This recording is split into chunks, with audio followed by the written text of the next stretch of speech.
Shalom, bonsoir tout le monde. On est très content de pouvoir écouter le Rav Yitzhak Shuraki de Jérusalem.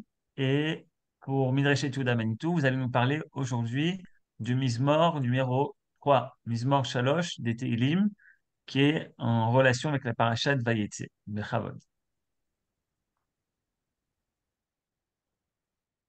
Bonsoir. Alors, en effet, la paracha de Vayetse, on a associé à cette paracha le Mizmor Shalosh, Mizmor les David, Bevorcho Mipene Avshalom Beno.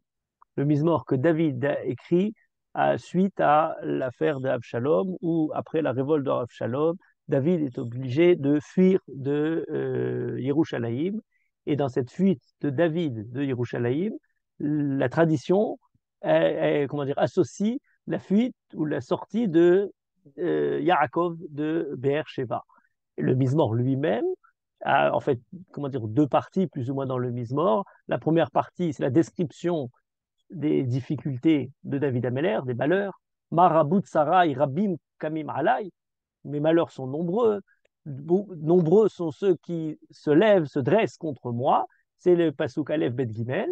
Et ensuite, la deuxième partie du Mismor, de Dalet jusqu'à la fin, c'est l'affirmation de la confiance de David Ameller en Akadosh Baruch Hu, qui va le sauver, la prière d'Akadosh Baruch Hu, qui le mène jusqu'à la délivrance, Akadosh Baruch Hu, qui le sauve, puisque ça se termine de manière très, comment dire, générale. L'Adonai Yeshua, Al-Amecha, Birkatecha, c'est là, Akadosh Baruch Hu, avec lui se trouve le Yeshua, pour le peuple juif d'une manière générale, la bracha d'Akadosh Baruch Hu retombe. Voilà plus ou moins le thème, la difficulté, les malheurs, l'adversité qui arrive à David dans une des épreuves les plus dures de sa vie, la révolte, le soulèvement de son propre fils, Absalom, et la prière et comment dire, la confiance que David Ameller donne à Kadosh Baruch. Remarquons, et on va revenir plus longuement tout à l'heure, que le Mizmor lui-même se divise en différentes parties qui sont terminées chacune par le mot Selah. C'est une règle importante, je vais l'expliquer tout à l'heure, mais disons que lorsqu'on a un Mizmor de Tehillim, dans la procédure pour étudier le Mizmor, lorsqu'on a une partie qui se termine par le mot Selah, Selah signifie une certaine clôture d'une sous-partie à l'intérieur du Mizmor, d'une manière de décomposer le Mizmor. Dans notre cas, par exemple, à la fin du Pasuk Gimel, donc après trois psukim, qui traitent, je disais tout à l'heure, des tsarot de David, on a Rabbi Omerim le Nafshi En Yeshuatalo Belohim, c'est là. Et on a ce c'est là qui signifie comme une sorte d'arrêt. Ensuite, on a Pasuk Dalet et Pasuk He, la prière, le moment où David prie à Kajohu, et qui s'arrête aussi avec c'est là. On a à la fin du Mizmor encore c'est là, il faudra l'expliquer, cette coupure en trois parties. Pourquoi ce Mizmor est associé à notre paracha? Eh bien, comme je disais, la sortie de Yaakov, Vayetze Yaakov mi Sheva, qui elle-même est décrite dans la paracha de Vaishlach, qu'on va lire la semaine prochaine, qui Sham Niglou Elav Elohim, quand David revient pardon, de chez Lavan, et en revenant de chez Lavan, il retourne à Luz, Louza, il dit Kisham Niglou Elav Ha Elohim, Bevorho Mipene Achiv. Bevorho Mipene Achiv. En fuyant devant son frère. Il y a le mot Borho Mipene.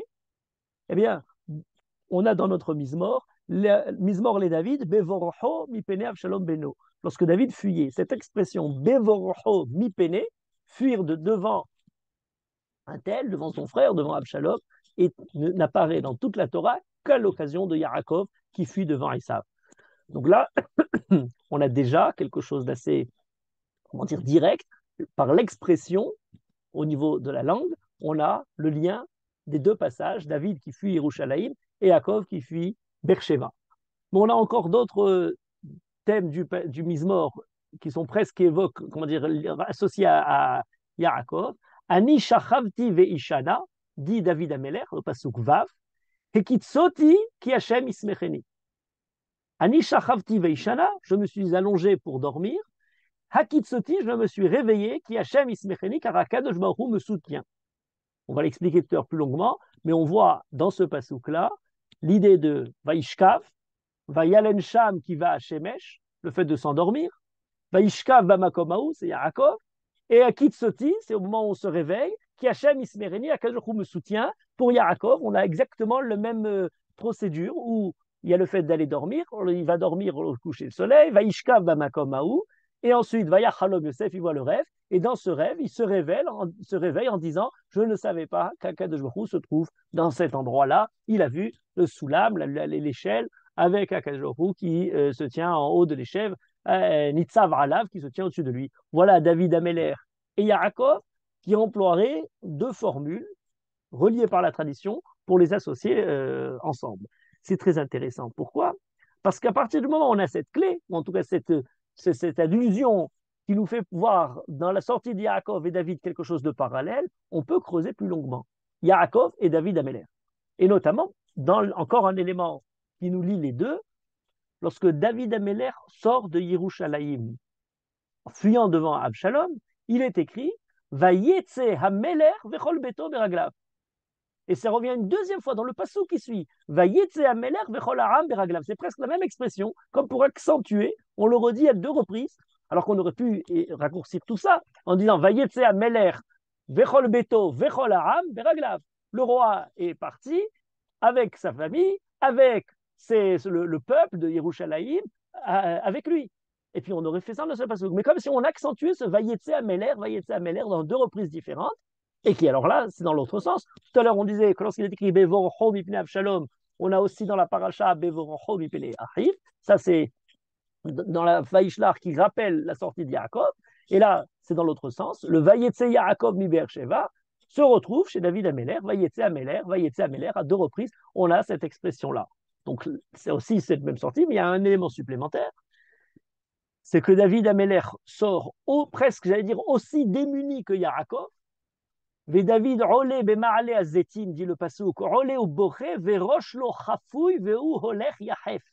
Il est comme en deuil de ce qui lui arrive. Chafouy, veolech yachef, il a enlevé comme un endeuillé qui est, comment dire, pieds nus, qui n'a même pas, qui se découvre dans la douleur. Voilà David Améler. Or, dans cette même situation, Yaakov aussi se trouve en disant je n'ai qu'un kibemakli avarti et ayarden, j'avais qu'un bâton démuni, dépouillé de tout lors de la sortie d'Eretz Israël de Yaakov au début de la paracha. Et dans ce que David appelle à lui comme espérance au retour à Yerushalayim, on a aussi quelque chose qui est central dans la paracha de Yaakov, puisque David finit cette paracha en disant Imem tzachen be'ene Hashem ve'shivani ve'hirani oto ve'tnaveu. Alors là, il y a quelque chose de particulier. Quand David fuit Yerushalayim, sort de Yerushalayim, il y a Tzadok à Kohen qui sort de Yerushalayim avec le Aaron à Bérit pour fuir lui aussi avec David Améler. Et David Améler lui dit non, le Aaron doit rester à Yerushalayim. Et j'espère, Imem Tzahel Be'ene Hashem, si Akadosh Baruch Hu veut bien me ramener à Yerushalayim, je verrai à nouveau Akadosh Baruch Hu, son sanctuaire et le Aaron à Bérit. Or, on a à propos de Yaakov, dans ce rêve annonciateur de presque de toute l'histoire juive, on a pour Yaakov Beth Elohim. Cet endroit-là deviendra la maison d'Hachem, et on a de ce Beth El de départ, Yerushalayim, au centre du rêve se déroule, comment dire, de l'échelle se trouve au niveau d'Yerushalayim, on a le retour, le Beth Amikdash qui serait formé à cet endroit-là. Yaakov entrevoit dans cette nuit-là, au moment où il part en exil, déjà le Beth Amikdash et le service d'Akadosh Baruch Hu dans le Beth Amikdash. Donc vous voyez qu'on a cet élément-là à propos de David Améler, on l'a aussi pour Yaakov. Il y a comme une certaine thématique qui revient dans les deux passages. Et ça nous donne un certain fil à étudier le livre de Tehillim sous ce jour-là. Par exemple, un autre point très intéressant qui nous est donné d'ailleurs par la Gemara, en nous faisant la comparaison entre le Perek Gimel de Tehillim et le Perek Bet de Tehillim. Le Perek Bet de Tehillim, c'est l'Amar Agshu Goyim, la présentation de toutes les nations qui s'assemblent en lutte contre le peuple juif. Pour certains ont présenté le Perek Bet comme étant la Milhemet Gog ou Magog, les différentes nations qui s'assemblent pour lutter contre Yerushalayim, une guerre extraordinaire, absolue, dont on peut dire un peu énigmatique, mais en tout cas qui serait, d'après la lecture des Chachamim dans Masechet Berachot, le Perek Bet. Et puis ensuite, on a le Perek Gimel. Et le Perek Gimel, c'est David qui fuit devant Avshalom. Alors, le rapport entre l'un et l'autre est très clair, c'est que d'une part, c'est quelque chose de mondial, quelque chose d'universel, au moins de national pour le peuple juif, le pays d'Israël, a quelque chose comment dire, une perspective historique. Et puis de l'autre côté, on a quelque chose presque d'intime, de familial. C'est David, la rébellion de David avec son fils, et la Gemara du fils contre David, de Absalom, et la Gemara nous dit, Rabbi Yochanan, au nom de Rabbi Shimon Bar Yochai, Kasha tarbut ra'a beveto shel Adam, yoter mimilchemet Gog ou Magog. Il y a plus de difficultés, c'est plus lourd, c'est plus, j'allais dire, douloureux. Tarbut ra'a beveto shel Adam. Alors ça peut se traduire par une mauvaise culture, ça peut se traduire par un mauvais, comment dire, descendance. Là, dans l'occurrence, c'est Avshalom. L'épreuve que David subit de son propre fils, c'est plus lourd douloureux que la guerre de Gog ou Magog, qui est, comment dire, quelque chose de terrible. Pourquoi? Parce que dans le Mizmor, il est écrit Lama Ragshu Goyim, comment les peuples se sont-ils assemblés, alors que dans Milchemet, dans Avshalom, le pasuk dit Ma Rabut Sarai, Rabim Kamim Alai. Il est écrit Rabou au pluriel, Rabim, sont nombreux ceux qui se dressent contre moi. Mais c'est que Avshalom et ceux qui sont avec lui. Donc pourquoi il emploie ce Rabim? Aux yeux de David Améler, c'est quelque chose de plus nombreux, de plus lourd à porter que le côté général. C'est d'ailleurs très intéressant cette manière d'entrevoir les choses, selon laquelle nos maîtres, dans le Talmud, associent à des éléments, j'allais dire, comment dire, nationaux, collectifs, presque universels, quelque chose de terriblement intime. On a un autre passage qui est un peu semblable dans l'idée qui en ressort. Dans Maseret de Baba Batra, on parle de l'importance de l'éducation des enfants, des petits-enfants à l'école. Donc, c'est quelque chose de très, comment dire, j'allais dire quotidien. Et on dit attention, si quelqu'un n'enseigne pas comme les petits-enfants, il risque, par la mauvaise compréhension du pasouk, notamment Zecher Amalek, Timhaet Zecher Amalek, au Zachar Amalek, laisser les femmes en vie, et toute l'affaire de Amalek, qui est quelque chose de terrible, un drame dont on ne finit pas comment dire, qui n'en finit plus, je dirais, depuis la première lutte avec Amalek, eh bien on nous dit oui, mais ça commence d'abord par quelque chose d'intime, ça quelque chose par quelque chose d'éducatif. Comment les enfants ont étudié à l'école, ont appris comment étudier le pasouk. L'éducation est déjà, porte en elle les prémices de ce qui va être ensuite la manière de lutter contre Amalek. Ça nous est donné dans un long passage sur le système scolaire dans Maseret Baba Batra, mais c'est à peu près le même ordre d'idée. On a quelque chose de collectif, et cette idée collective se rattache à un élément tout à fait simple. Là, on a Gog ou Magog, on dit ah oui, mais Gog ou Magog, c'est rien à côté de Tarbut Ra'a Beveto Shel Adam, de quelque chose qui se trouve comment dire, dans Beveto chez la Adam. Et vous allez voir dans un instant que c'est totalement le même principe qu'on a vis-à-vis de Yaakov et de Esav. J'y arrive tout de suite. Un autre point qui est dans le Midrash et qui continue toujours cette idée-là, le Midrash sur notre pasuk Mizmor les David repose la question, on l'avait évoqué dans un autre contexte, dans un autre Mizmor, il est écrit Mizmor les David, Bevorho mipene Avshalom beno. Mizmor est un terme d'allégresse, de chant, et quand il est en train de fuir, Mizmor les David, Kina les David mi ba'ele. Il aurait fallu dire Kina les David. C'est une lamentation, c'est un psaume au contraire de malheur. Et ce sur quoi on a quelque chose de terrible, le Midrash répond en disant David Améler pensait que la faute ou ce qu'il avait fait avec Bathsheba, Akadosh Baruch Hu lui ferait payer Be'olam Abba, quand il a vu chez Ne'inash Ba'olamazé, Samar Ve'amar Shira.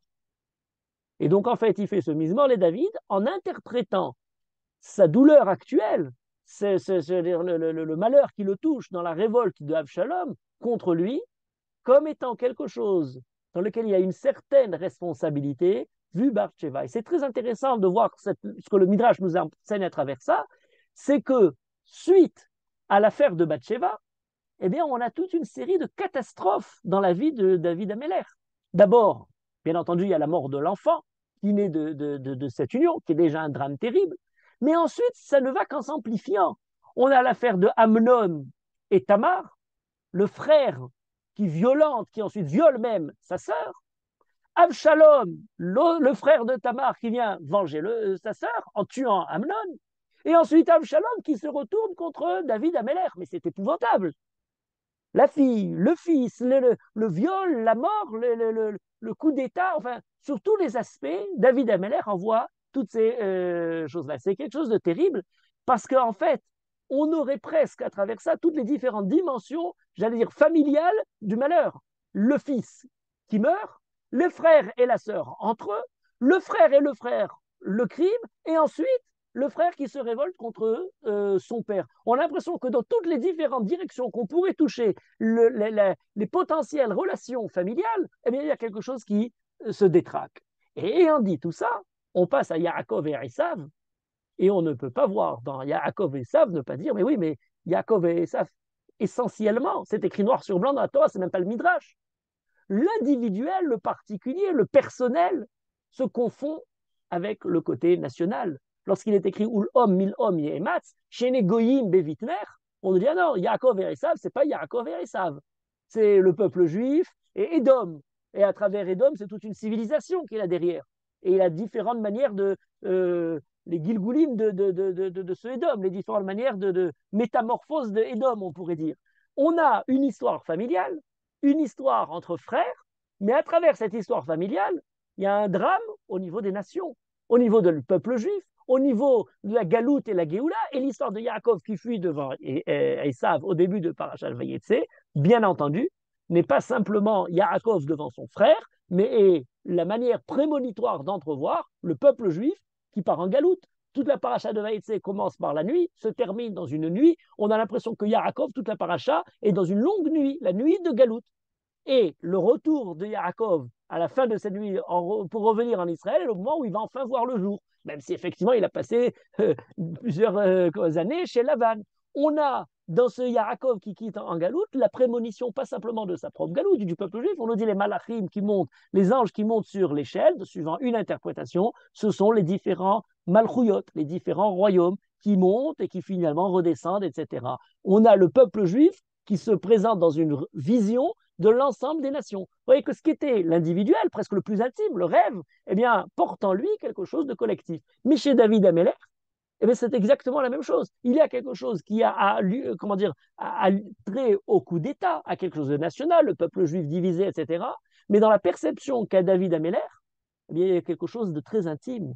Il y a un malheur qui lui arrive, mais à travers ce hasson, ce malheur extérieur, il y a une conscience intérieure d'un certain regret, d'une culpabilité de David Ameller qui a fait échouva et qui se dit mais je dois payer un certain prix. Et suivant une certaine lecture, on pourrait voir jusqu'à la fin de ses jours David Ameller qui interprète ce qui lui arrive comme étant causé par l'affaire de Bathsheba. Il y a en lui porté toute la mauvaise conscience et c'est ce qui donne très souvent le signe même de celui qui a fait échouva de manière véritable et profonde, c'est toujours de se dire, mais après ce que j'ai fait, comment est-ce qu'Akadosh Baruch Hu ne me punit pas? Eh bien, au contraire, c'est ce qui lui donne le mérite moral pour être appelé par Akadosh Baruch Hu, Avdi David, mon serviteur, Neheman, fidèle, etc., justement parce qu'il a cet accès absolu de confiance. Et dans notre mise-mort, suivant certaines lectures, par exemple celle du Malbim, dans le commentaire du Mizmor, il dit on peut même remarquer ça dans je vais dire, la délicatesse du langage du Mizmor. Il dit dans le Pasuk Bet au début, Marabut Sarai Rabim Kamu Alay, il parle dans ce cas-là de ses ennemis, je dirais, concrets, la révolte de Avshalom, c'est quelque chose de physique, d'actif contre le royaume, etc. Rabim, ils sont nombreux, Kamu Alay, ils sont dressés, on a la vision physique, mais dans le pasuk qui suit, au pasuk Gimel, Rabim Omerim le Nafshi. Et là, on a la suite, Rabim Omerim le Nafshi, En Yeshuata lo Belohim. Beaucoup disent à mon âme, on se demande est-ce que c'est quelque chose d'extérieur, de gens qui parlent, comment dire, ragots, qui sont en train de parler de médisants derrière le dos de David, ou alors, qu'ils le disent franchement, ou alors David en lui-même se le dit, Rabim Omerim le Nafshi, de quoi, qu'est-ce qu'ils lui disent? Il ne pourra pas être sauvé par Akash Baruch Hu. Cette idée-là, dit le Malvin, ce sont ceux qui continuent à rappeler à David Ameller qu'il a fauté, que Dieu ne le sauvera pas. Il y a une raison pour cette révolte. Si ton fils maintenant se révolte, c'est qu'auparavant, il y a quelque chose qui n'allait pas. Voilà ce qu'on lui rappelle. Et contre ces deux éléments-là, David prie à Kadosh Baruch Hu, étant conscient de sa bonne foi, de la teshuva, du fait qu'il est complètement, comment dire, il a compris ce qu'il avait fait. Ata Hashem Magen Baradi, donc Akadosh Baruch Hu, protège-moi. Et ensuite, ça c'est Magen Badi, protège-moi pour ne pas être tué, dans le côté physique, concret. Mais ensuite, on a Kevodi ou Merim Roshi.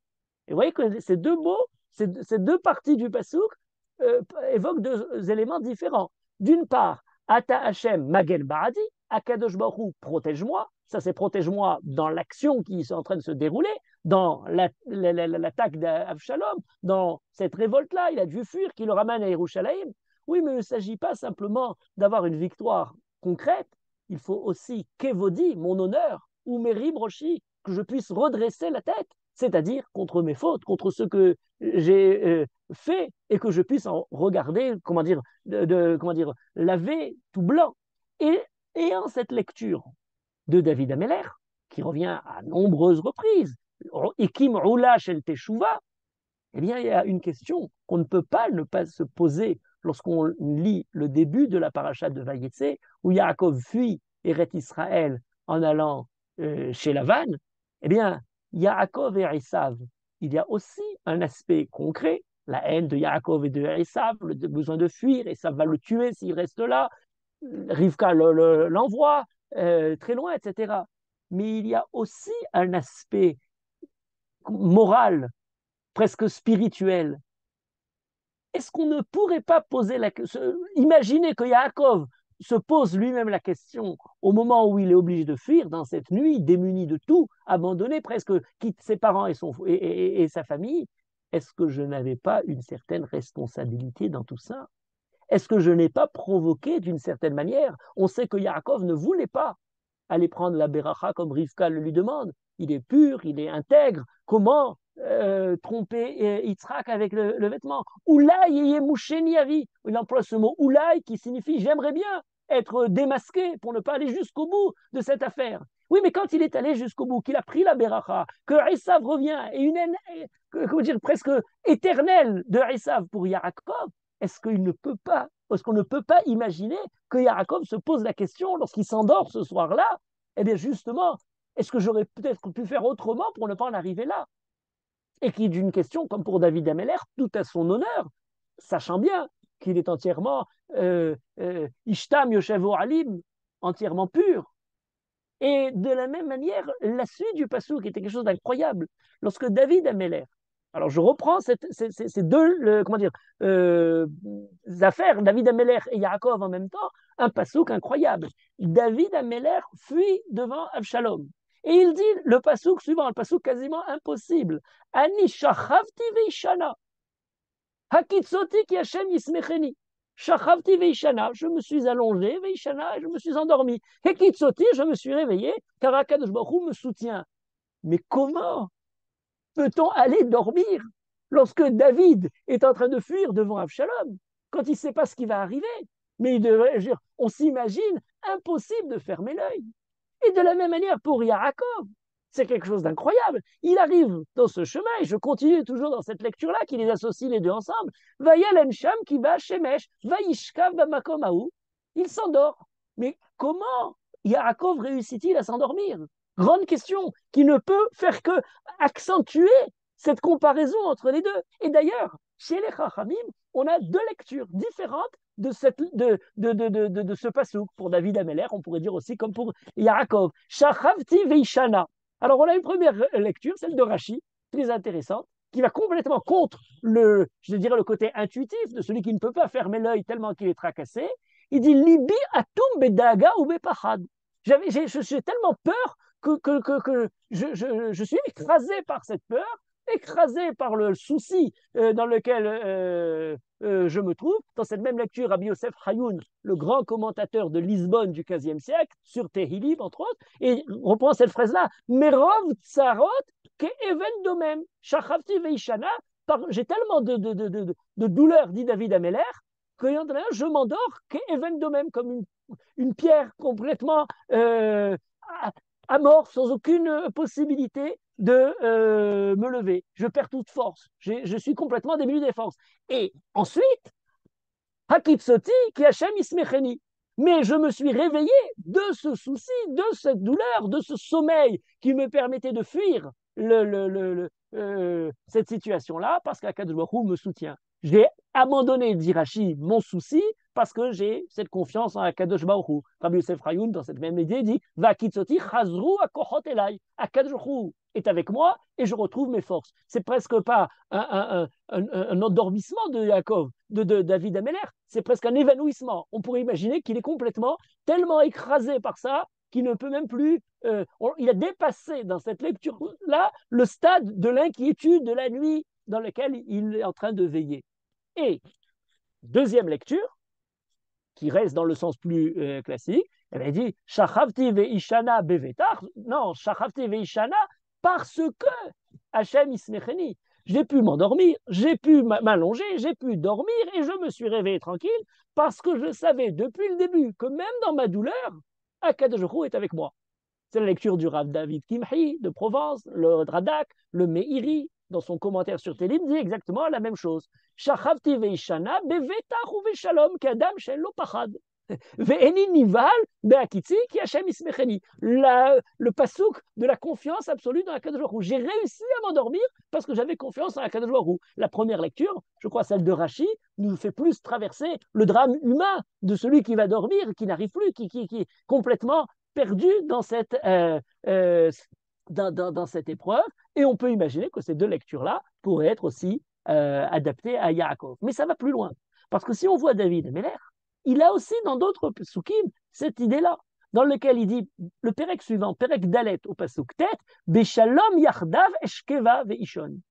Il a Beshalom Yardav, lorsque tout le peuple est réuni, à ce moment-là, il dit Eshkeva Veishon, cette fois-ci je vais dormir. Ça serait pour l'idée, jusqu'à maintenant, je n'étais pas en train de dormir.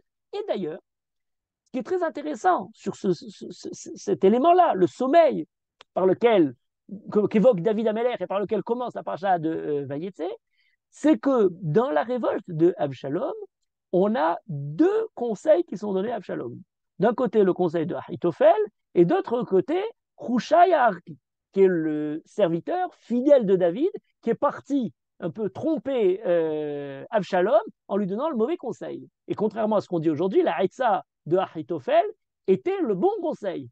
Absalom aurait dû suivre le conseil d'Ahitophel. Quels étaient ces deux conseils? Ahitophel conseille à Absalom en disant, puisque David est en train de dormir, il est fatigué, il est complètement épuisé dans cette fuite devant Yerushalayim, c'est le moment de l'attaquer. Il ne faut pas arrêter l'attaque.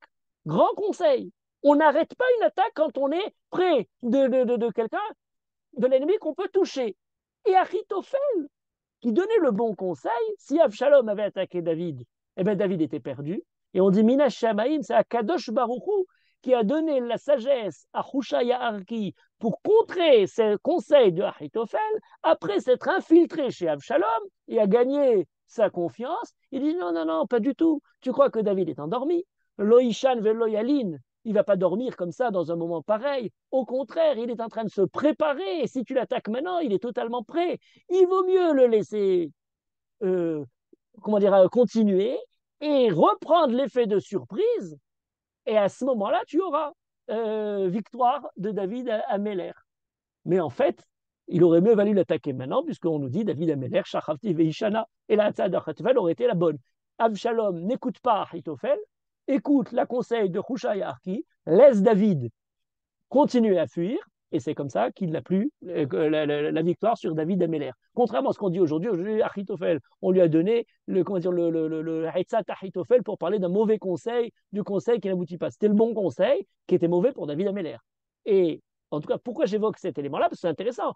Le débat pour savoir est-ce que David dort est à lui-même écrasé, épuisé, et donc il faut l'attaquer, ou l'inverse, il dort parce qu'il est confiant en se préparant justement à riposter. C'est exactement le débat entre ces deux conseils-là. Et d'ailleurs, je n'invente rien, le Malbim, dans son commentaire de notre mise-mort de Télim, évoque ces deux conseils en disant voilà ce qui est l'enjeu de ce Ashkivav et Shana, je m'allonge et je mets en dormir. Mais ce qui est très intéressant, c'est que presque, je dirais, le même thème se retrouve chez Yaakov. Pourquoi il se retrouve chez Yaakov? Parce qu'on a ce pasouk-là, et on a un midrash que tout le monde connaît bien, Vaishkav bamakom haou. Pourquoi il est écrit Vaishkav bamakom haou? Yaakov s'est endormi dans cet endroit. On aurait dû dire, par exemple, Vaishkav Sham, il s'est endormi là. Pourquoi ce bamakom haou? Et le midrash répond en disant, bamakom haou vient euh, nier quelque chose d'autre. C'est pour nous dire, Bamakom Aou, à cet endroit-là, il s'est endormi. Et alors, on a deux opinions, celle de Rabbi Yehuda, mais pendant les 14 années qu'il a fait à la yeshiva de Shem et de Hever, l'Oyachad, donc vous voyez le sommeil, là il s'est endormi, mais en fait il a passé 14 ans. En fait, il ne sort pas tout de suite de chez Yitzhak, il passe d'abord 14 ans, et donc il n'a pas dormi là-bas. Et Rabbi Nechemem, encore plus loin, pendant les 20 ans où il est chez Lavan, l'Oyachan, il n'a pas dormi. Comprenons bien, il n'a pas dormi peut-être un sommeil, comment dire, de repos, longue, Shinat Keva, on va voir dans un instant à quoi correspond ce genre de sommeil. Mais en tout cas, on met en opposition ce Vaishkav Bamakomaou d'autres moments où il n'a pas dormi. Même problème. Et on nous dit quelque chose d'incroyable. Et là, alors je vous dis en Midrash, c'est quand même un chidouche intéressant parce qu'on n'a pas cette idée en tête. Et on dit, bon, alors, qu'est-ce qu'il faisait pendant ce temps-là, puisqu'il était réveillé alors, soit pour l'un, c'est chez Lavan, soit l'autre, c'est la yeshiva de Shem Ever. Qu'est-ce qu'on peut faire la nuit si on ne dort pas? Réponse de Rabbi Yoshua Ben Levi, il a chanté les 15 Shira Ma'alot. Grand chidouche. On avait en tête les Shira Ma'alot, les David, il est écrit noir sur blanc. Or, dans le Mizmor Shir la Ma'alot, on a un Mizmor en particulier avec les Shir la Ma'alot David, Loulé Adonai Shehayalanu Yomarna Yisrael. Ah, c'est intéressant. Shir Ma'alot et David, c'est David qui le chante.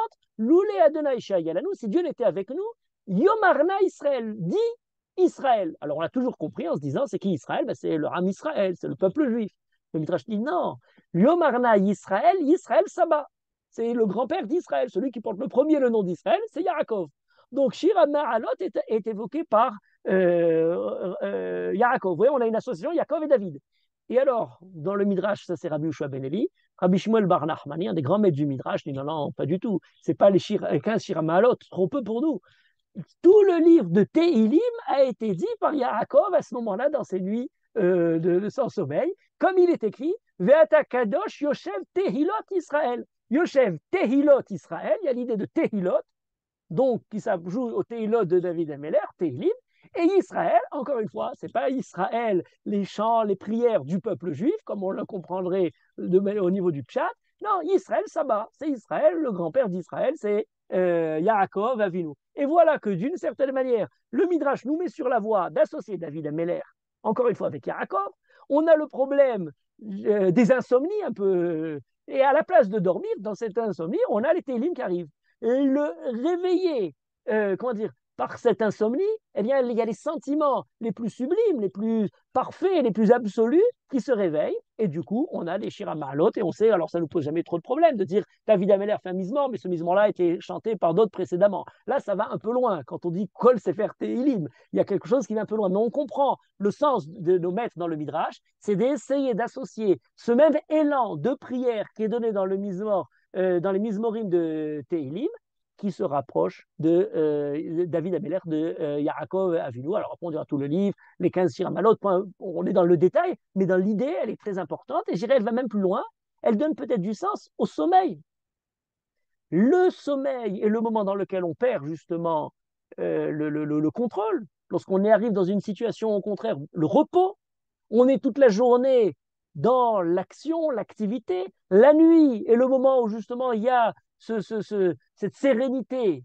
Mais parfois, il est difficile de s'endormir. Parfois, il est difficile justement, comment dire, on a arrêté les actions extérieures, mais le drame ne se joue plus dans le monde physique, il se joue dans l'intériorité de l'âme. Et c'est comme ça qu'on relie la lecture du passouk de tout à l'heure. Shachavti veishana akitsoti ki Hashem ismecheni. C'est la justification de tout le passouk. Shachavti veishana akitsoti, par le mérite d'Akadosh Baruchou, je peux effectivement m'endormir. J'allais dire presque, on pourrait développer de ça l'idée encore plus longue et dire qu'est-ce que c'est que la Emouna, qu'est-ce que c'est que l'élévation de l'homme vis-à-vis d'Akadosh Baruchou? Eh bien, c'est une mise en condition presque de harpaya, de repos, mais qui vient nous guérir un peu du contrôle permanent qu'on a sur notre vie. Et parfois, le problème, c'est que dans des moments les plus durs, voilà, la fuite, quitter la famille, quitter son pays pour Yaakov, lorsque, pour David Améler, promis par Akadosh Baruchou, comment dire, à non seulement son malchoute, mais pour les générations à venir, et remise en question, on a des moments où on a l'impression que, comment dire, une sorte de dissonance cognitive, ça ne va pas vis-à-vis de tout ce qu'on avait pensé jusqu'à maintenant. Comment régler ce problème-là? On a connu dans les heures les plus sombres du peuple juif des moments terribles, des moments dans lesquels, euh, je prendrai un exemple très, comment dire, malheureusement de l'expérience douloureuse de la Shoah, les rescapés d'Auschwitz qui se sont suicidés, ou même pendant la Shoah, avant même d'en être rescapés. Primo Levi, Paul Celan, Bettelheim, Ameri, Borowski. Enfin, on en a toute une série qui sont, comment dire, qui ont fini dans un désespoir total d'un monde qui s'écroule. Comment s'évader de cette situation-là? Et entre parenthèses, certains ont même écrit sur ce thème-là. On ne peut pas ne pas voir dans Le joueur d'échecs de Stefan Zweig, un autre qui se suicide suite comment dire, à la montée du nazisme, l'idée, le joueur d'échecs, c'est quelqu'un qui, justement, pour s'évader de son jeu, apprend le jeu d'échecs et joue aux échecs dans sa tête lorsqu'il est en prison. Ensuite, tous les thèmes qui sont évoqués à travers ça. Est-ce que on peut s'évader à travers, alors là c'est le jeu, c'est peut-être une technique, il y a un robot ensuite qui joue de cette façon-là, mais on a toute une série. Romain Gary, un autre suicidé, aussi retombé, même bien des années plus tard, mais comment dire, de la Shoah, il a une très belle image. Dans Les Racines du ciel, il décrit, c'est la lutte pour sauver les éléphants, et il décrit que quand il était dans un camp interné par les Allemands, il rêve des éléphants qui galopent. Et les éléphants qui galopent dans son rêve, c'est la liberté. Sauver les éléphants, c'est sauver le rêve, la lumière, sauver la civilisation, la création. Mais à la fin, alors bien sûr, comment dire, toute une série de romans, d'œuvres, de créations qui permet de rester quelque chose, mais à la fin, le malheur personnel, la civilisation détruite par la Shoah, Romain Gary se suicide. Vous voyez, on a ce moment-là où le rêve ne suffit pas justement à sortir de la situation terrible. On nous dit dans la Guémara quelque chose d'incroyable pour parler de David Améler. Et ça, on ne le connaît pas parce qu'on l'a, vous savez, dans Baseret Berachot, on a toute une série on a plusieurs pages qui traitent des rêves. Et c'est très important. Le rêve de Yaakov, s'endort. C'est pas seulement comment il a trouvé le soleil, mais qu'est-ce qu'il a en fait de ce rêve-là. Or, on a une phrase incroyable à propos de David Améler, Berachot, page Nunhe Amoudbet, Kol Chayav shel David Améler, lo ra'ach halom tov. Il n'a jamais fait un bon rêve. Incroyable. Alors, si le livre de Télim n'est pas un livre du rêve, la voie de l'espoir devant comment dire, le désespoir, je veux dire la vision de toute la civilisation juive, eh bien, il est fait par quelqu'un qui ne rêve pas. Et là, Gemara l'explique en donnant quelque chose d'incroyable. Il me dit, oui, pourquoi? Parce que les Adam Tov, l'Omarim Halom Tov. Ça console tous les gens qui voient qui font des cauchemars ou qui voient des mauvais rêves. Après, ils sont tracassés. On leur dit, non, non, les Adam Tov, l'Omarim Halom Tov. On ne lui montre pas de beaux rêves, on lui montre que des halomot raim, qui est des shelo irta. Pour quelqu'un de bien, ça ne sert à rien de le réconforter en plus. Il doit être toujours sur faire le heshbon nefesh, ça se pose des questions. Donc, un jour, l'aide. Donc, on ne lui montre pas des bons rêves. On ne s'inquiète pas. Donc, David Ameller, pas de bons rêves non plus. Les commentaires disaient, ah oui, mais attends, on a vu beaucoup des bons rêves chez un peu partout. Par exemple, on dit, qu'est-ce qu'il en était de Yosef? Ah non, Yosef, c'est un rêve prophétique. Et donc, ce n'est pas simplement un bon rêve, c'est quelque chose qui est prophétique. On pourrait lui associer Yaakov de la même manière.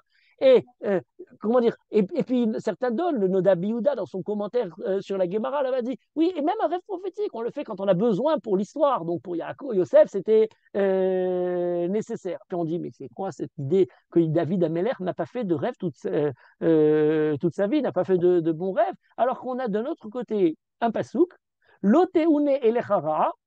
Et le Gemara l'explique en disant, c'est quoi? Ne t'arrivera rien de mal. Et la Gemara dit, tu ne seras pas effrayé dans ton sommeil par des cauchemars, par de mauvais rêves. Alors on dit, alors il a fait ni des bons rêves, ni de mauvais rêves. C'est pas possible. Quelqu'un qui ne fait pas de rêve, d'après la Gemara, pendant 7 jours sans rêve, et quelqu'un qui au contraire est rare. On dit, Sheva Yalin Bali Pakedra. Et on dit, il ne faut pas dire, le pshat du pasouk, c'était dans Michelet, Savea Yalin Bali Pakedra. Le repos du juste, quelqu'un qui est rassasié, qui s'endort, Bali Pakedra ne sera pas touché par quelque chose de mal. Et on dit non, mais Sheva Yalin, Bali Paked, si quelqu'un pendant 7 jours dort et ne voit pas de rêve, Ra, c'est quelqu'un qui, au contraire, n'est pas quelque chose de positif. Alors il faut savoir, c'est bien ou c'est mal, et on nous répond de manière très ambiguë et très, je vais dire, la complexité, toute la beauté de l'enseignement de nos maîtres se trouve là. On dit non, pour David Améler, c'est pas qu'il n'a pas fait de bons rêves ou qu'il n'a pas fait de mauvais rêves. Il a fait des rêves, Velo Yada Maïchaza. Il ne savait pas l'interpréter du rêve.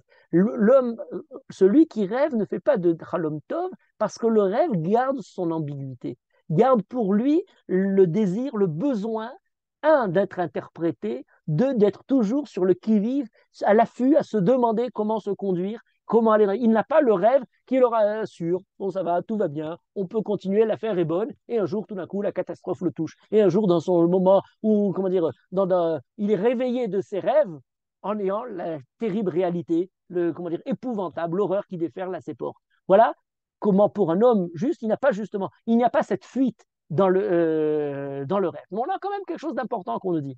On nous dit cet élément et on nous dit, oui, David Ameller, on décrit encore le sommeil. C'est incroyable jusqu'à quel point nos maîtres, à la fois à travers les psukim et dans le Talmud, dans le Midrash, ont creusé le plus intime presque de la vie de David, puisque là, on va nous décrire les rêves, on décrit comment il dort, et là, on décrit encore plus. On nous dit à quel moment exactement David Ameller se lève. Il y a le fameux passage de Maser el Brachot au début du traité de Brachot, on nous dit Chatzot laïla akum leodot lecha al mishpete tzidkecha. David Ameller, dans l'alphabet bêta, dit je me lève, Chatzot laïla, au milieu de la nuit, pour chanter tes louanges, te remercier sur les mishpete tzidkecha, les lois, il étudie la Torah.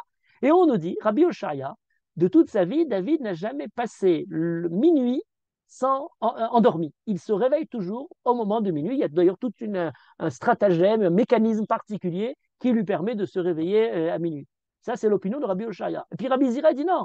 Il dit jusqu'à Chatzot Laïla. Alors là, c'est étonnant et c'est toujours le langage de nos maîtres particuliers. Ad Chatzot Laïla, Aya Menamnem qui est sous, il dormait comme un cheval. Et on apprend, d'après un autre passage du Talmud, c'est Shikin Nishmin, on ne dort que 60 respirations.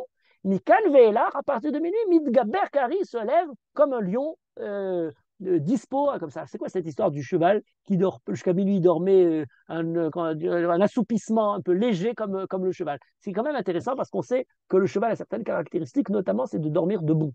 Le cheval n'a pas besoin de s'allonger. En tout cas, pour le sommeil paradoxal peut-être, mais autrement pour le sommeil normal, le début de son sommeil, il reste debout, il y a même un mécanisme pour verrouiller les rotules, pour ne pas s'endormir quand il est debout, lorsque justement comme ça. Alors c'est très intéressant, on dit qu'il n'a pas besoin de beaucoup de sommeil, il peut dormir 2-3 heures comment dire, par jour, et on décrit d'ailleurs même, on pourrait aller, certains l'ont fait, comment dire, dans le détail de ces 60 respirations, mais si jamais la respiration baisse, on peut avoir simplement peut-être 12 respirations par minute, ça lui ferait 5 minutes. Certains disent non, il peut aller même à 6 respirations par minute, ça lui ferait 10 minutes.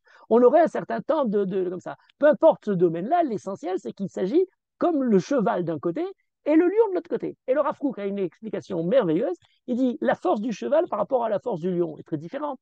Le cheval, c'est celui qui porte sur lui le guerrier.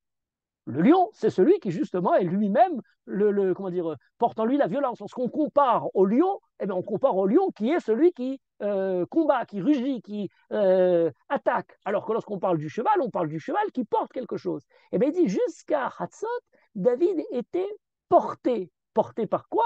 Comme le cheval, justement, son sommeil était un sommeil assoupi comme le cheval, c'est quoi? Eh bien, c'est le rêve, c'est la foi, c'est la poésie, c'est tout ce qui porte en eux un élément profond, peut-être essentiel, pour pouvoir arriver. C'est pas simplement le transport, pas simplement physique, mais moral et intellectuel et spirituel de David Ameller, qui doit nécessairement, au Hatzot Alayla, se transformer ensuite en lion qui se met à agir. Voilà les deux aspects de David Ameller. David Ameller a un aspect d'une finesse absolue, celui qui chante les poésies les plus belles que toute l'humanité n'ait jamais pu reproduire, Tehillim, et David Ameller est aussi le combattant, le guerrier, celui qui tue Goliath dès son jeune âge. Donc, il a ces deux aspects, et on dit, voilà, l'un est porté par l'autre. Et à travers David Ameller, on a, j'allais dire, cette montée et redescente de la nuit, dans lequel on a cette élévation morale qui se traduit en fait, la deuxième partie de la nuit, pour arriver justement à voir comment agir.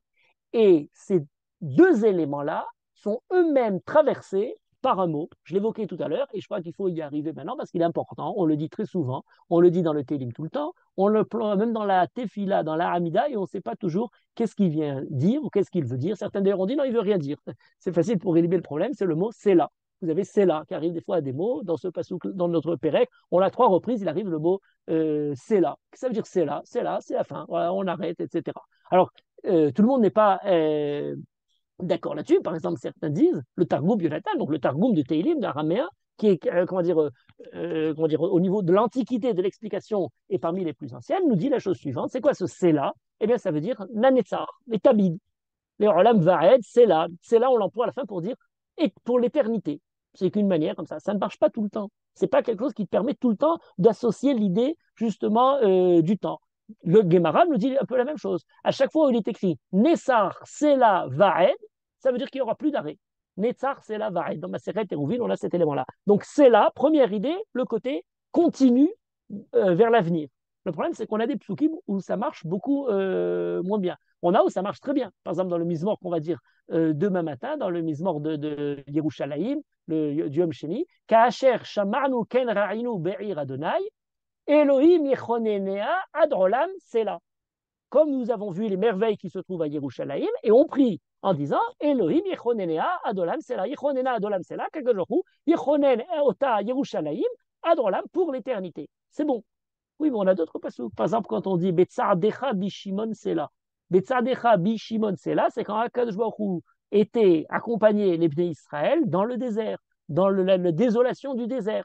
On évoque les Bnei Israël avec Akadosh Baruch Hu avec eux. Betzardecha bishimon sela. Oui, mais c'est c'est dans l'ancien temps, c'est très avant. C'est dans l'époque du Midbar, ça peut pas être pour l'éternité. Alors certains ont résolu le problème. Par exemple, Rabbi Yonah ben Janach, le grand grammairien, peut-être le plus grand des grammairiens du Moyen Âge, dans son livre des Shorashim, au Shoresh Samer Lamed, Sal, nous dit ça évoque la notion du temps.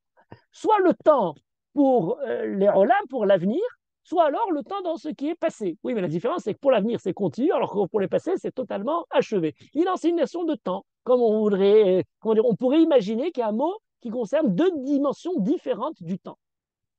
Mais les autres commentateurs ne sont pas d'accord avec cette explication. Par exemple, Rabbi Avram ben Ezra nous dit non, quand il dit c'est là, ça veut dire c'est ainsi. Kenhu, kacha, emet adavar. C'est un peu comme quand on dirait amen. Amen, c'est vrai, c'est l'affirmation, c'est l'acceptation. On affirme ce qui vient d'être dit. Donc il n'a pas un sens autrement que celui simplement de l'accession à la phrase qui est précédée. Rabbi David Kimri rajoute un élément important pour nous. Il dit le Shoresh Sal, Rabbi David Kipri lui aussi a écrit un dictionnaire, son dictionnaire se fait à Shorashim, et il dit le Shoresh Sal, c'est Salal, c'est le fait de lever la voix ou de changer la voix dans la musique. Comme il est écrit, Solou les Rochev Ba'aravot. Solou, c'est chanter. On l'a d'ailleurs, un mot que les gens connaissent plus dans l'hébreu moderne, lorsqu'on parle de Silsulim ou Messalsel Bekolo. Messalsel Bekolo, c'est justement la voix qui monte, etc. Comme on aurait la Messila, ça peut être le chemin, mais ça peut être aussi le soulam dans lequel on monte. Et vous allez voir dans un instant que certains proposent cette idée-là. On a donc passé le côté simplement de l'assentiment, on a passé le côté de fait de dire il s'agit de l'idée de temporalité. On est là dans quelque chose qui évoque la musicalité du psaume. Et donc c'est pour ça qu'on le retrouve dans beaucoup de Télim. Et un des commentateurs plus modernes du Télim, Yoel Brill, dans son commentaire Zemirot Israël, propose l'idée suivante. Il dit c'est un siman qui est donné pour celui qui orchestre, le menatseach. On a beaucoup d'indications de la façon de procéder pour chanter ce mizmor, pour jouer ce mizmor. Eh bien, il nous dit voilà, c'est une notice qui est faite à son égard pour pouvoir lever la voix, monter le ton, proposer quelque chose dans lequel on aurait comme une sorte de soulam. Soulam, c'est très intéressant. C'est là, soulam serait proche. Soulam, c'est une échelle. Et vous savez qu'au niveau musical, eh bien, on utilise le mot échelle. En français, on dit des gammes, mais en hébreu, on parle de soulamot. Nouba, tous ces mots-là sont des mots qui sont, comment dire, un peu valables pour parler justement des échelles où on change de ton, on change complètement de gamme. Et c'est ce qui nous fait passer, comme sur une échelle physique, d'un échelon à l'autre, dans la mélodie qui est faite. Voilà le Sela qui est plus simplement une indication pour couper le mizmor. plus simplement une indication pour essayer de jouer la musique, mais qui est une indication qui pourrait nous dire beaucoup sur la façon de procéder aux différentes parties du Mizmor. Il y a des tsarot, première partie du Mizmor. C'est là, on évolue, on monte un échelon sur l'échelle. Alors ça peut être, les chanteurs vont peut-être changer à ce moment-là, vont monter la voix, vont changer d'ordre musical, mais on est pour passer à un autre mode. Quel mode? C'est plus le mode des douleurs, du malheur, c'est le mode du bitachon bachem, la confiance en Akash Baruch Hu. C'est le mode dans lequel on est déjà dans la délivrance. Les parties du Mizmor vont s'articuler sous ce c'est-là qui nous permet de passer de l'une à l'autre. Certains ont d'ailleurs cherché dans c'est-là, il y a quelqu'un qui a écrit au 19e siècle un Milon du Tanakh, et lui, il cherche des racines proches, et il dit dans son Milon à Tanakh, le c'est-là, c'est comme un sal. Alors oui, mais quel rapport entre le sal? Le sal, c'est au contraire un panier. Elle dit non, ce c'est-là, c'est un panier sur lequel on est en train de taper, comme une sorte de toffe, de tambourin. On tambourine et le c'est-là, c'est encore une fois l'idée de la musique en essayant de chercher à travers comment dire, ce mot-là, le tambourin. En fait, ce qui est le plus simple, et c'est ce que propose le Malbim, donc parmi les commentaires les plus classiques, il nous dit c'est-là, c'est le même que silouk, lorsqu'on voudrait dire la chose est terminée, la fin, on est en train d'arrêter quelque chose, mais c'est plus intéressant. Parce qu'au moment où quelque chose se termine, on est dans le silouk. Silouk, c'est quelque chose qui s'arrête, on s'élève, on infini. On a aussi l'idée de l'istalek. L'istalek, lorsqu'on parle, d'ailleurs même pour quelqu'un qui décède ou quoi, on parle de l'élévation de quelqu'un. On arrête la musique, on arrête la poésie pour manifester qu'à travers comment dire, ce mot-là, on passe à une nouvelle partie, mais dans cette nouvelle partie, on a comme une soulame. Et remarquez qu'en hébreu, on a cette règle-là qui apparaît dans plusieurs mots. Par exemple, le mot sal prend le même sophite et nous donnerait soulam, d'après notre lecture, mais on en aura d'autres.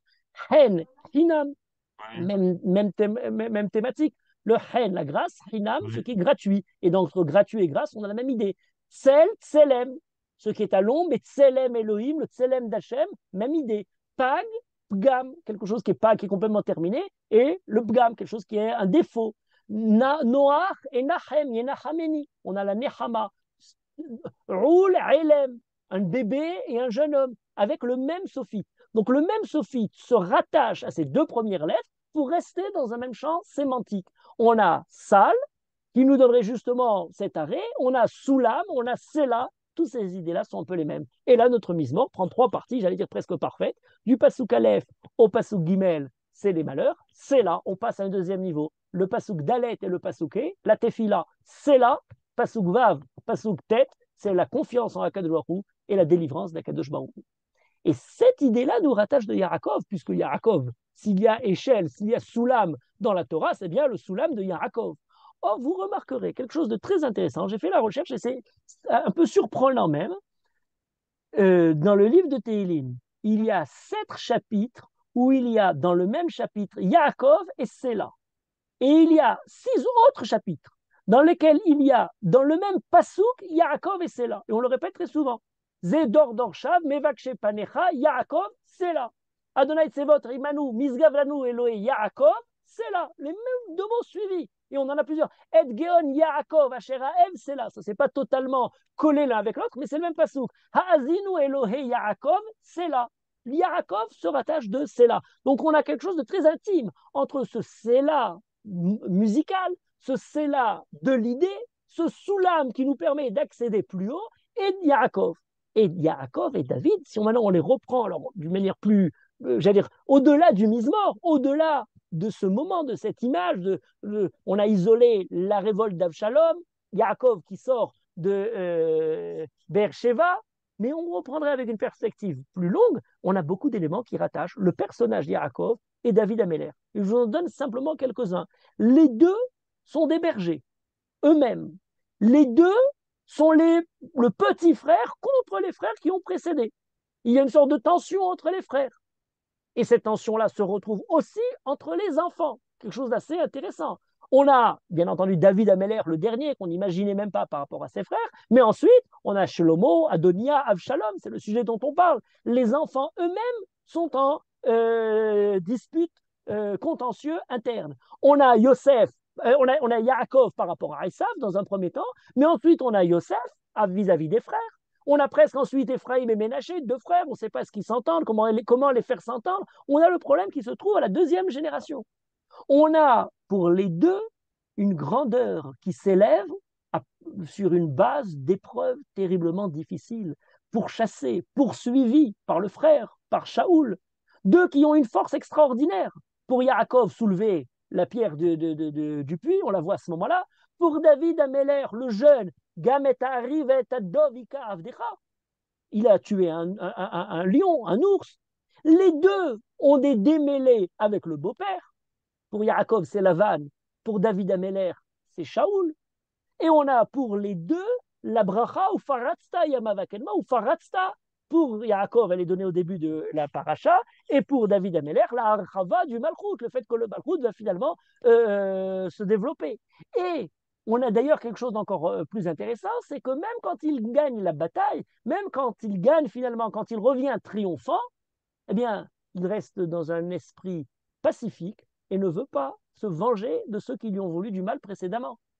David Améler, quand il devient roi, ne tue pas Shaoul, Avner, les descendants, ne tue pas les enfants d'Avshalom. Au contraire même, certains lui ont reproché, pourquoi ne pas tuer Avner, l'ancien chef d'état-major du camp opposé. De la même manière que Yaakov se prépare, Vaishlar, à la guerre, se prépare à lutter avec Esav, avec l'ange de Esav. Mais finalement, Doron, Shalom, et finalement reste en bon terme avec Esav jusqu'à un temps futur, à Lumoshim, Bersion, Ishpot et Aresav. Les deux sont exilés de leur endroit.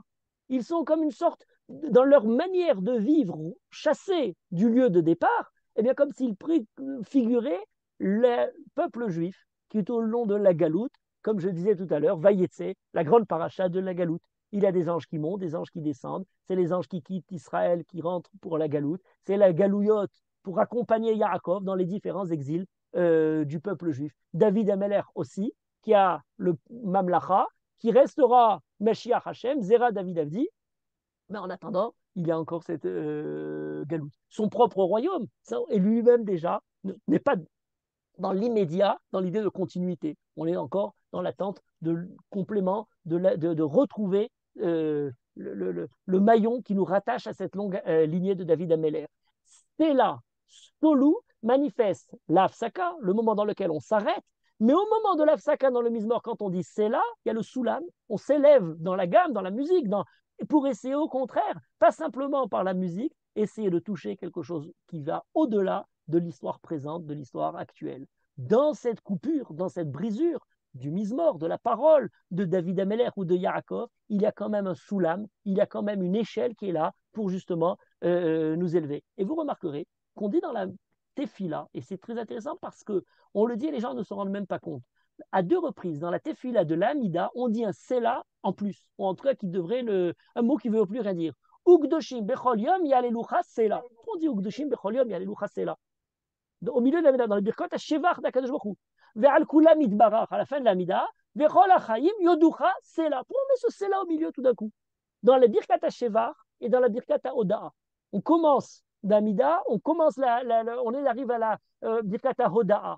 Comme si jamais, dans le Shevar d'Akadosh Baruch Hu, il y a des moments de brisure, et il y a des moments dans lesquels il y a, au contraire, une élévation, il y a un soulam, une échelle qui nous est montée. Vous remarquerez que l'échelle a quelque chose de très intéressant. Elle nous permet de nous élever au-dessus du vide, mais elle-même est constituée d'échelons qui ne sont pas collés les uns aux autres, sans quoi on glisserait sur l'échelle. C'est parce qu'il y a une coupure entre les deux échelons qu'on arrive justement à progresser, à créer de cette échelle-là quelque chose qui nous permet d'aller plus haut. Il y a une question qui est évoquée par le Midrash, et qui est, Rashi ramène, et d'ailleurs beaucoup se sont creusé la tête pour évoquer cette chose-là, on dit l'échelle de Yaakov dans le rêve avait ses pieds à Beersheba, le centre de l'échelle à Yerushalayim, et le haut de l'échelle, et la fin de l'échelle, là où se trouvait Yaakov. Alors, certains ont expliqué en disant qu'il s'agissait d'une soulam, et les malachés Elohim, Olim ve'ordimbo.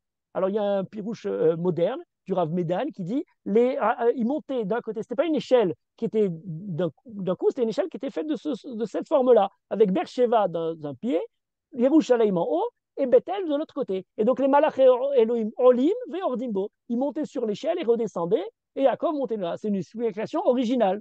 On avait l'habitude, nous, de voir au contraire, le Rosho Bashamaim, le Rosho Bashamaim, c'est la fin de l'échelle, c'est pas le sommet qui se trouve à Yerushalayim. Eh bien non, l'échelle est une échelle qui permet de passer sur un précipice, mais le précipice, c'est la distance qui sépare le monde terrestre du ciel. Cette échelle avait ses pieds à Beersheba, monte à Yerushalayim et atteint le ciel au-dessus de Bethel.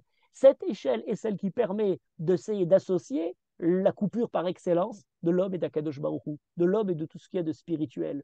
Le rôle du peuple juif dans ces différentes adversités, dans les différents malheurs, dans les différentes catastrophes qui l'ont touché, c'est voir le Séla, c'est voir la coupure, mais à travers cette brisure, entrevoit de voir quel est le soulam qui va lui permettre de passer à travers. C'est la même idée qui se trouve pour Yaakov, c'est la même idée qui se trouve pour David Améler.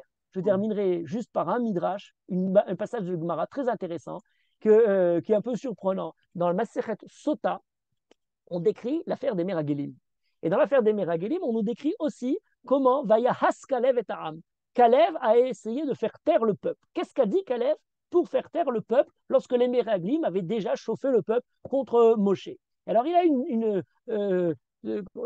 sa plaidoirie, je dirais, de Moshe très intéressante. Il dit la chose suivante: on ne peut pas faire taire un peuple qui est lui-même enflammé contre en lui disant des choses positives à ce moment-là. Le peuple n'aurait même pas écouté. Alors il a commencé son discours en disant Vechizo bilvad asalanou ben Amram. C'est la seule chose que nous a fait Ben Amram. Et les gens entendaient à travers ça. Il va encore taper dessus, il va encore en profiter pour aller. Qu'est-ce qu'il a à rajouter? Et après avoir obtenu l'attention du peuple, il dit c'est la seule chose qu'il nous a fait. Voilà tout ce qu'il nous a fait de bien. Il retourne la situation. C'est un peu le discours de Marc Aurèle dans Jules César. Et ensuite, après avoir fait ça, l'Avdil ben Akodesh ou ben Achol, et ensuite, après avoir dit ça, il dit la phrase suivante.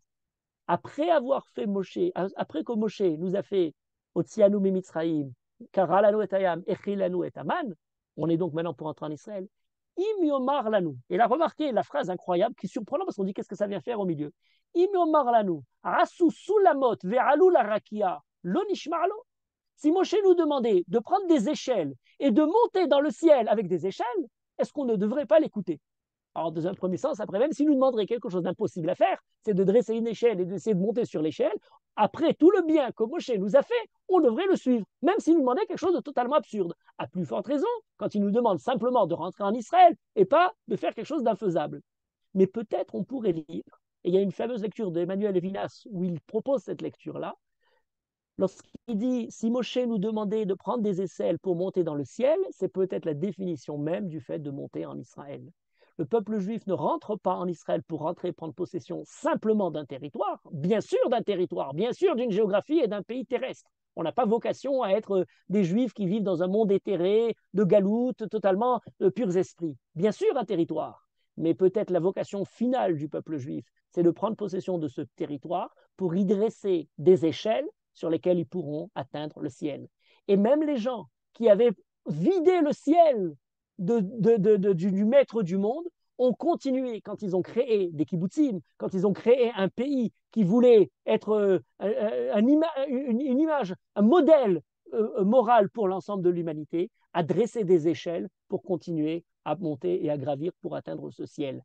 Et peut-être notre rôle aujourd'hui, dans des moments de brisure, dans des moments dans lesquels on se dit, est-ce que la première partie du Mizmor des Tsarot, on est dans la prière, on attend la Yeshua d'Akadosh Baruch Hu, c'est peut-être de continuer à penser notre mission, notre devoir, la raison pour laquelle l'histoire juive a commencé et n'est pas prête à s'arrêter. On la porte en nous depuis tous ces siècles pour pouvoir la mener à bon terme. C'est dresser des échelles qui permettront au monde d'atteindre un peu plus une certaine proximité du ciel. Nos maîtres, nos pères nous ont enseigné, nous ont donné ce devoir dans toutes les différentes périodes de douleur du peuple juif. C'est ce devoir-là qui nous porte et qui nous donne un peu de réconfort par la continuité, pas de ce qui s'est passé, mais de ce qui est encore à venir. Toda Rabba, merci beaucoup. Rav Shoraki. Il y a des questions, vous pouvez ouvrir le micro, des réactions. Tout à fait actuel. Tout à fait actuel. La conclusion est magnifique, à l'instar de tout le cours. Annie, le verset dit comme tel, Annie Charati Veshana. Je me suis posé la question du Annie, pourquoi moi? Vous n'avez pas besoin de venir, Annie Charati Veshana. Et à ce moment-là, pour rejoindre ce que vous avez dit, j'ai pensé à ce que dit Rabbi Nachman de Braslav. Il dit comment? Pendant 14 ans, tu ne dors pas et maintenant tu dors. Il répond, oui, moi j'ai fait ce que j'avais à faire pendant 14 ans. Maintenant, je ne peux plus rien faire. Maintenant, je peux dormir. Il va s'occuper du reste. Alors, c'est un peu ce que dit David Ameller. J'ai fait ce que j'avais à faire. Et c'est ce que doit dire Sarah dans quelques temps, j'espère. J'ai fait ce que j'avais à faire. Et puis, il s'occupe du reste. בעזרת השם. חזק וברוך. Merci beaucoup. תודה רבה. Merci.